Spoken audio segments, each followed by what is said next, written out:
Good morning, friends. Welcome back to the Multipurpose Mom Podcast. This morning I have my friend Laura Johnson. She is the author of I Am the Other Woman. It's probably, oh no, it wouldn't be backwards. I'm not on a phone. I was going to say it's probably backwards, but this book just released. Oh, it's been, 2 weeks now? May 15th was released. So, a month. Yeah. Today's June 15th. It is. Wow, I didn't realize that. Okay. So, we're going to talk about that today. I'm going to read her introduction. We're getting official here. Laura Johnson's past holds great shame, but she's chosen to use it as a reminder of how Christ can bring beauty from ashes. Growing up in a Christian home and accepting Christ as a child didn't shield her from the hurts of life. Loving and faithful parents set the example, and spiritual reminders from her Christian high school encouraged her, helping her to hold on to her faith despite the challenges. Knowing she wanted to impact the world for Jesus, Laura attended a Bible college in Wisconsin where she earned a Bachelor of Science in History Education and a minor in Biblical Studies. There she faced the loss of her dear friend and met her first husband. 500 miles from her family, she started a new life, writing a story she wishes no one else ever has to live. I should have read this 10 times, and it's like small. My eyes are 48. I'm not, but my eyes are. Today, after overcoming the weight of her struggles with Christ's help, Laura has earned her master's degree in counseling to give a greater insight as she shares the healing and hope she received with others who feel like outcasts. She and her husband, Mark, enjoy life in Michigan with their 7 children. Are you ready to dive in? That's what I usually say. That's it. We're done. Yep, that's it. Read the book. No, I'm just kidding. Also, yes, read the book. So, tell me a little bit about your book and what inspired you to write your story. Yeah, I think it's a really natural question for people to ask. Yeah. Why in the world would you share such... And maybe we should start. What does I Am the Other Woman mean? Because even in your bio, it doesn't really share like what this is about. Right. So the very much nutshell version that I tell people is I am the woman who ran away with a pastor, and I am the secretary who slept with her boss. I've lived those stereotypes as much as I wish those were not realities in my life. They were choices I made at that time for many reasons, none of them good. Right. But that is the nutshell. It's where we got the title, and we just kind of worked in a team. But the most important part of that title is the subtitle, which is escape the pain, restore the hope, become the person you were created to be. So I Am the Other Woman is what allows me to get to the next step of the healing that I've been able to find in Christ. Right. Yeah. Oh, I love that. So tell us, I guess that does tell us about the book. What made you decide that you would, like, I just need to write it down? I need to write this down. Like, who's the book for? Like, who do you hope that it reaches? So the simple answer is it's for everybody. Definitely copy the questions because I was like, I might fumble myself. That's okay. The simple answer is it is for everyone. And I say that because even those listening right now, I want you to think, do you know someone who's been involved in infidelity?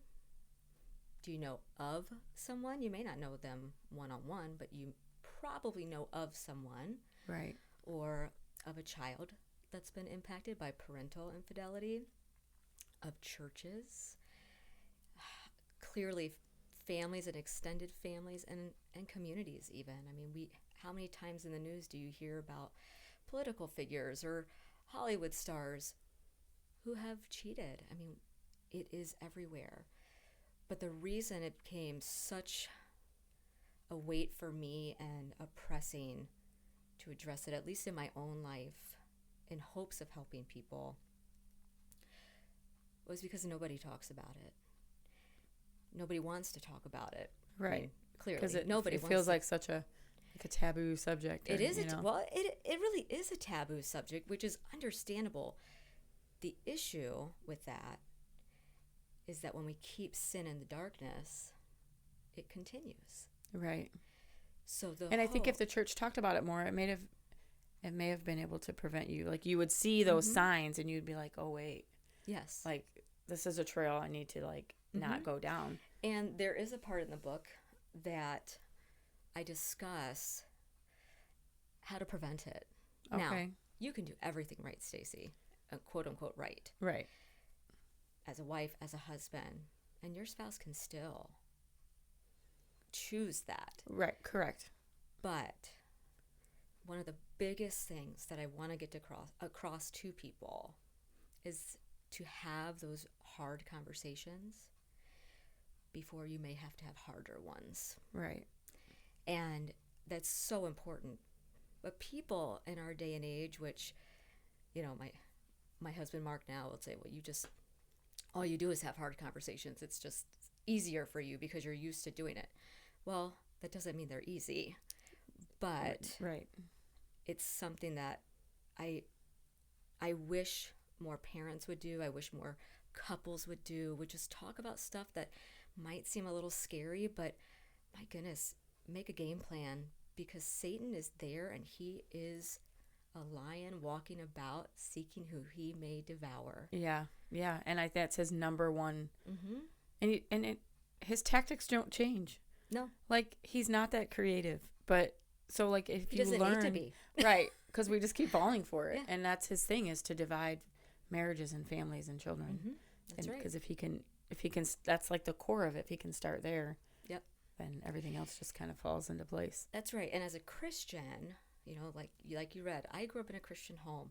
I accepted Christ when I was 4 years old. I can remember it distinctly, where I was, Wow. and all that's in the book too. I remember all of that.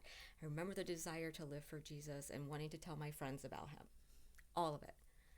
Grew up in a Christian school, went to a Christian college. I knew the answers. Moving forward from that, throughout my first marriage, I sought Christ. Like, I can say that. I wanted to minister for him. I have always said that my purpose in this life is to love and impact people. When the first affair happened, I thought I'd never be able to do that again. I thought God couldn't use me anymore, and he clearly has shown me different since then. Right. Right. But But that's the lie the enemy wants us to believe. that's right. And even right before things surfaced the way that they did, I literally was having devotions every morning, time in prayer every day, teaching our children in any simple way I could, just to see Christ in their regular day to day. Right. I was trying to be a good wife, being a good mother. Like, they were my world. And I still fell. Yeah. And I think it's important for people to realize you can be doing all the right stuff. Okay. Satan doesn't need a lot of time to work. He Right. just needs a moment. Right. And that And little it bit of changes everything. charm, or, Yeah. just to get, sometimes it's probably like a void you don't even know you have Oh, absolutely. until it's being filled. Yeah. And I Yeah. completely thought, there were struggles in our marriage, clearly. And I was very slowly allowing things to grow in my heart that I didn't necessarily recognize completely. Right. But I knew that I was addressing them the best to my knowledge to do. Right. And when everything occurred, when that conversation happened that Wednesday night between me and the pastor, because he had reached out to me, I never imagined, one, that ever happening. Right. And two, I always felt like I was safe from that, because that was the one thing I would never do. And the enemy's back there like, oh, just give me a minute. Yeah, just give me a minute. Just give me a minute. I'll work on that. Yeah. Yep. Wow. So, and that is all shared It's all shared in the your book. right? Yep. Okay. So, A lot more in the book. right. It's a lot packed into this little. You Yeah. wouldn't think, because it's not a super big read. It's not a big book, and it's not meant to be a big book. It's a heavy topic. It's a heavy And I topic. feel like yes. heavy topics are hard to. I've been going through, and I do a lot audibly. Like I Mm-hmm. listen to a lot of audiobooks, and I've been going through The Anxious Generation. I don't know if you've ever Yes, heard I of it. have. Yeah. That's a heavy read. Mm-hmm. So I'll have to like listen to a chapter and then like go listen to Go something else a contemplate. little bit. Yeah. Yeah. But it's taking forever. So who like I forgot my question already. What What do you think makes your like? There's other books out there Mm-hmm. on infidelity. Mm-hmm. So what do you feel like makes your book different than those, or Yeah. set apart from those? Yeah. Great question. From times that I actually had to do searches preparing to whether I would write this or not, you don't really find the other person's perspective. Okay. And this book gives you that. It's an angle that let me back up. The other person is the one everyone wants to forget about. They want to pretend like they never existed in order for them to move on and heal as a couple. And Right. reconciliation is absolutely the hope, especially when something like this happens. If reconciliation occurs, the other person may have truly loved that partner, Right. their So affair there's partner. grief there too. There's grief, and much more. You don't look at people the same. Trust is a very different thing. So just like the couple is working to move forward and build trust again, the other person has lost a part of who they are as well.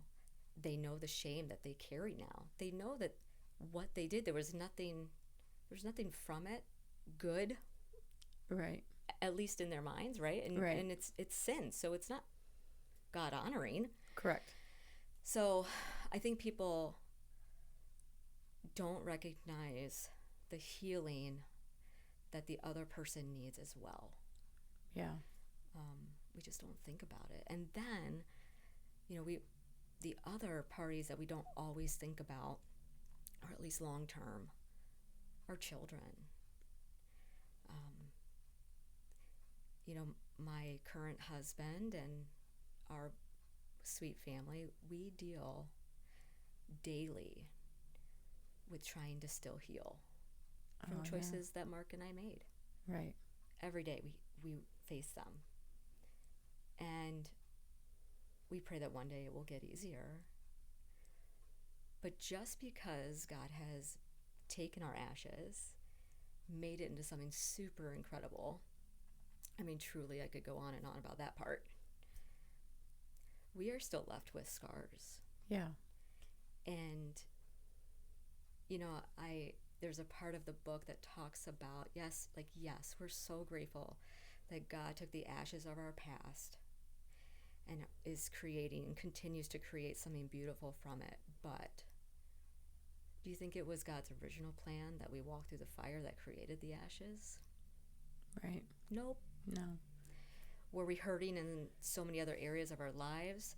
Because I think people very quickly will hear of an affair and think, oh my goodness, how could so-and-so do that? Yeah. Their wife is so good to them. Their husband's so good to them. They're so, blessed. Why would they make that decision? Well, one, most people don't know what happens behind closed doors. Exactly. And especially nowadays, like the social social media, even like so many Exactly. content creators that are really just highlighting, and not that they're even doing it intentionally, but they're just highlighting like a 2-minute reel or a 30-second snippet of a positive moment in their life. And then like our generation now, we're like, oh, they have it. So we're not seeing, That's right. we're not seeing the other 23 and a half hours of chaos that they may be living. Yeah. So we're stuck in this non-reality. And I think that's another part of it, Stacey, is I am not here to sugarcoat this. I'm not here to draw attention to my sin or anyone else's sin. I'm here because there's a need in all of our hearts. Because the sin of infidelity, the sin of alcoholism, the sin of being a workaholic and neglecting your family. I mean, we could go through a list of sins. Right. The sin is just a reflection of what's going on in a person's heart. Right. So when we can view infidelity or otherwise from that perspective, it causes us to see people differently because we're all broken. It just is revealed in different ways. Right. And God not hindering me from having an affair with a pastor or my boss. Why would he do that? Why would he allow that? Well, because he allows us that free will. That's right. Yeah. Exactly. Now, when I interviewed to work with Mark, he asked me a question that day that I've never forgotten. And I was in a really hard spot. My husband at the time had basically told me, like, yeah, you need to go and take that job because I'm going to divorce you. That was really how I ended up there. I thought, okay. I had been a stay-at-home mom with our 3 young children at the time, and it was a lot. So during that interview, he asked me 2 questions. One was, what was your greatest success? And the other one was, what was your greatest failure, and how did you get through it? So at the time, I think I was not in the best place. So the success, I think I said, well, I ran a half marathon. Woo! Right. That is a big success. Well, it was, but I mean, catch me running I've been a soccer player forever, so that was all I could think of at the time. Right. Because you're nervous. But the failure was disappointing everyone that I love. And I said, I'll let you know. Because I was in the middle of it. I hadn't gotten through it. Right. And it was a lot. But in that moment, he took the opportunity to share with me that though he doesn't love every decision he has made, which of course I would find out more years to come, right, some of those decisions, but though he didn't love every decision he's made or everything that's gone on in his life, the good and the bad, he reminded me that all of those things made him the person he was then, like that day. Right. And for whatever reason, I just never viewed life that way. It was probably more of a checklist because I grew up in a very conservative home. Right. But when he said that, it was a little bit of a weight lifted, like maybe there is a reason behind this. Maybe there's a greater purpose than what I can even imagine. But that's probably when I got started. I love that because you've probably seen the meme on social media. It's like, if the red pill was like $1 million for the rest of your life, or the blue pill was you could change something in your life, you know, which one? And I always say I wouldn't change anything. Yeah. I have no regrets. Mm-hmm. Like, because everything, you know, even becoming a mom young or whatever, like everything has created my story sitting here today, Stacey. Right, creating my life. Like, so yeah, I love that. But speaking of success, how would you consider success for this book? Oh, yeah, good question. Success for this book, I always say, if it can help one person not feel alone. I think the dedication it talks about, you know, to all of those who have been impacted by the destruction of infidelity, no matter who you are, if it can help them know that they're not alone, that they're heard, and that they can have hope for healing in Christ. Yeah. Because that's the part that changes you. We can read all sorts of self-help books, and, you know, maybe this is another question that someone might ask, because I've thought of this, you know, what if someone were to say to me, you're just using your affair to, you know, be public or make money? I mean, I can hear it, right? You're just trying to monetize off your... It's fair. Right. It's a fair question. But I would also say, but have any of you read a self-help book? Right. This is a book that's trying to help people through the story that I have. I didn't want this story for my life, but I want God to use it in spite of what I've done. Yeah. But it's kind of like that. I just want to help people to know that Christ is the game changer. without him, it's just a self-help. Yeah. And the problem with that is it starts with self. Yeah, I was thinking that, like, Yeah. that's the thing, though. We need more than ourselves. That's right. Yeah.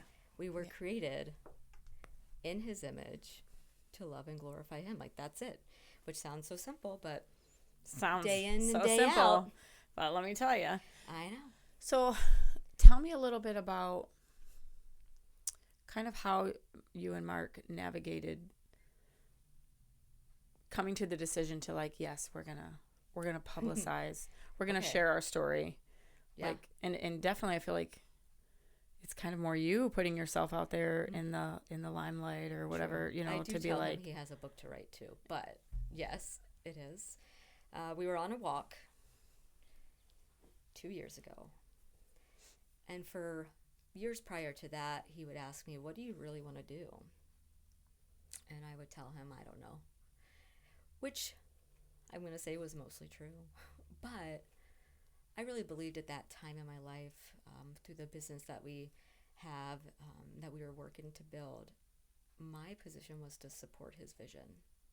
And in many ways, I still feel that's my position. I mean, I think that's what biblically we're called. any wife's position is to Exactly. support their husband's vision, for sure. But for a long time, I wasn't his wife, and I still felt like I needed to support his vision. And so I didn't even, and what I had in my mind, I felt was impossible. So we were on a walk. He's asking me the question again, what do you really want to do? And I said, well, finally he said, I'm going to tell you. Ideally, I want to speak to women and families. I want to write a book. And I want to share my story because I don't want anyone to walk through what I have been through and feel every weight alone. It was a very lonely time going through all of this. I bet. Like you read, my family is not close by. None of them, well, one was able to come kind of during the time I was going through my divorce. But I lost everyone. My whole world was that church. Yeah. I ministered in many different facets there, and I loved it. The reality was I was keeping myself so busy doing all of ministry things, really trying to distract myself from what was going on in my marriage and in my heart. So I told him I want to travel and I want to speak to women and families, write a book. I said, but I don't know anybody. I am a nobody. I don't even know where to start. Right. But again, I've always believed my purpose is to love and impact people. And going through everything, that never changed. That part of me never changed because going through divorce, going through huge life transitions changes a person. Right. But that stayed the same. Well, and we can run from God's call in our life, but He will still keep nudging. And And that's why I share. Like, I've been supposed to be doing this for 20 years. Yep. He pursues His own, and we don't have time for me to share all those stories from the past decade. But it's been incredible. So I told him I don't know where to start. I had just started listening again to the Proverbs 31 podcast. And about 2 weeks later, I'll tell you, it was June 28th, because that's my daughter's birthday. I was on a walk by myself, and they were talking about, I'm going to put a little thing in, I guess, for Proverbs 31. No, that's unintentionally. Great. That's great. I love that ministry. They talked, it came on. It said, if you are a woman... I think it stopped right in the thing. Sorry. ...with a story to share... It's meant to be long. Yeah. If you are a woman with a story to share, but you don't know where to start, come to She Speaks. Uh-huh. And I thought, I don't even know what She Speaks is. I had no idea. I do. I've dreamed of going there. Oh, well, but this is where I think the first big thing happened. Was I got home, and I told Mark about it. I said, I heard this. It was like really crazy. And he got on the computer and looked it up. I actually walked away. I thought, nah. But it's not a frugal endeavor. Right. Would you agree to that? Like, it's not a... I don't feel like it's like outrageous either, though. But No, for somebody, but it's an investment. especially like, it's an investment. It's an investment. But I think that's when those people, when you make the investment, you take it more seriously. Sure, absolutely. But I am a very frugal person. And when I saw that, I thought, we have not planned for this, etc.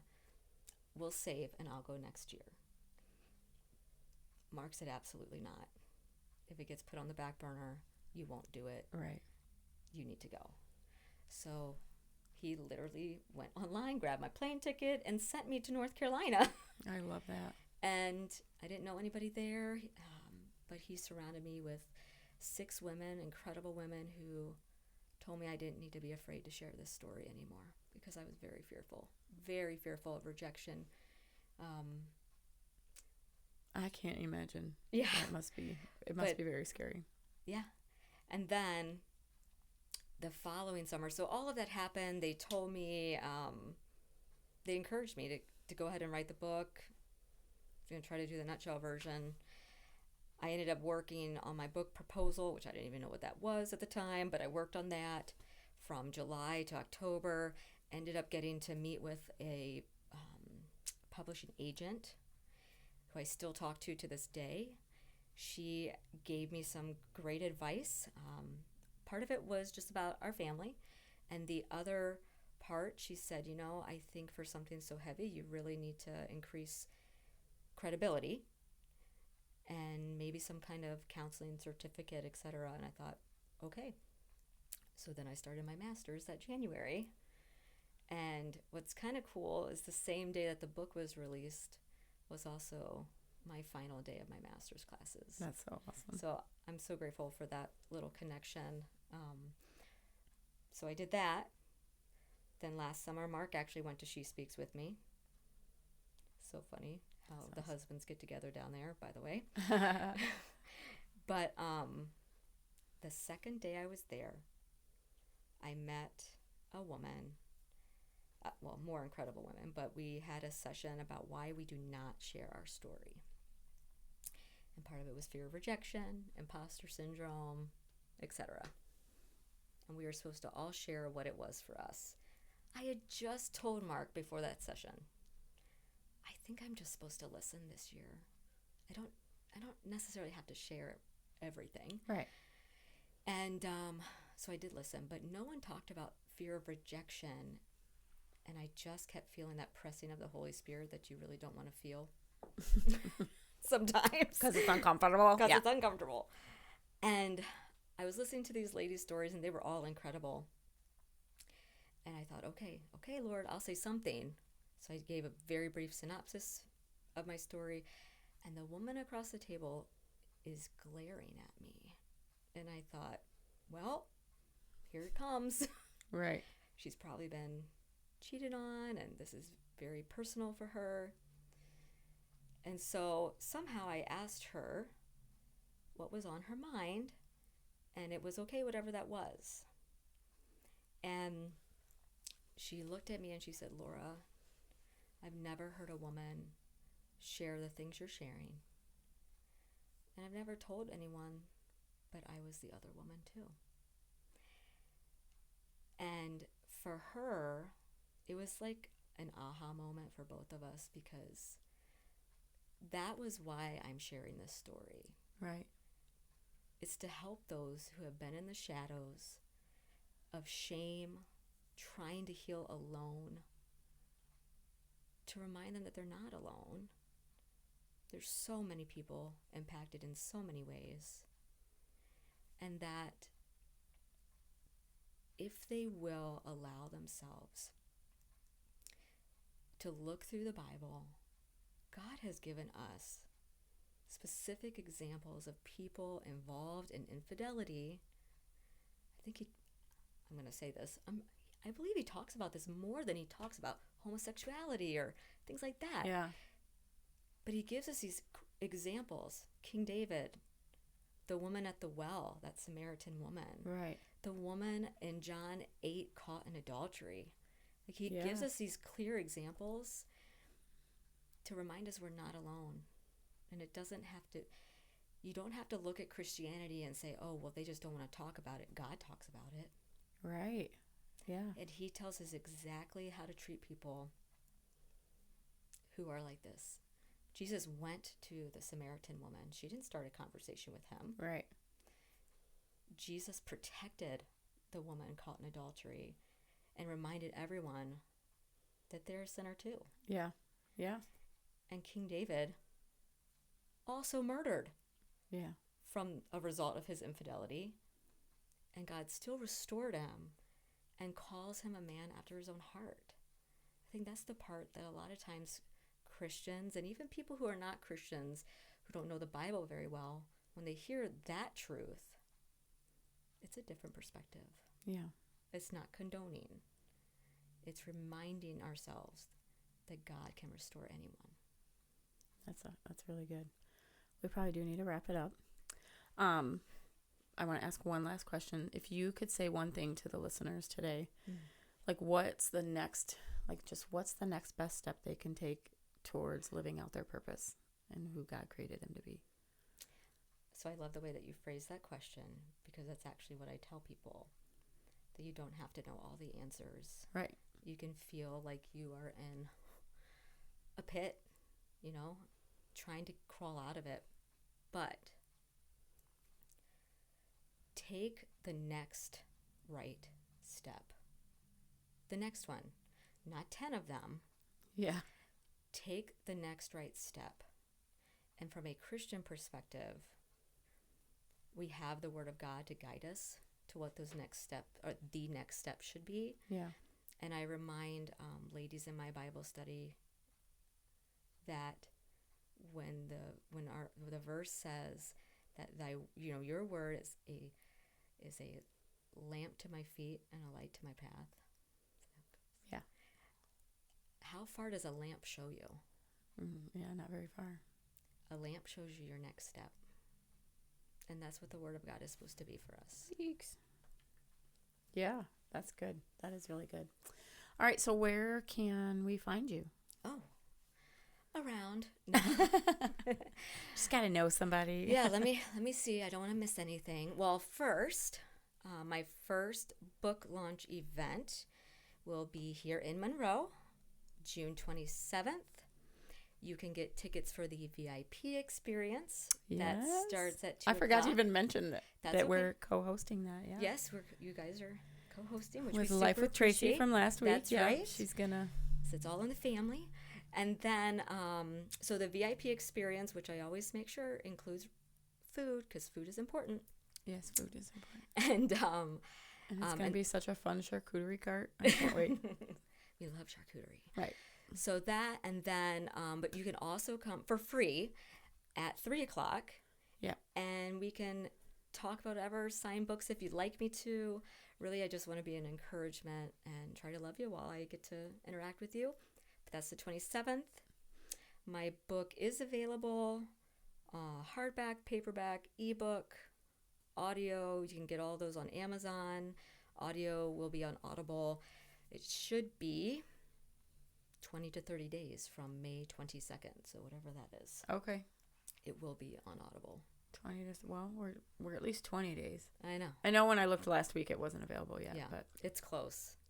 any day. It's Any day now. amazing. You learn all the different Right. steps with the And your process, website, which would direct you to all of this, is thehealingchapter.com. It is, so it hasn't transferred over yet. So Okay. right now, and you can see this in my book, it's called IamTheOtherWomanBook.com. Okay. But once thehealingchapter.org is live, it will take you right to it. Okay. Perfect. So, Right to it. So pretty that, soon. I'm on Facebook, Instagram, and LinkedIn. all right. Perfect. Thank you so much for coming and Thank sharing you your for story having with me. me. So fun and to with talk, even with our guests. with heavy subjects. Yeah, Let's do it. It is. Well, thank you guys for being here and for listening, and we'll catch you on the next one. Bye.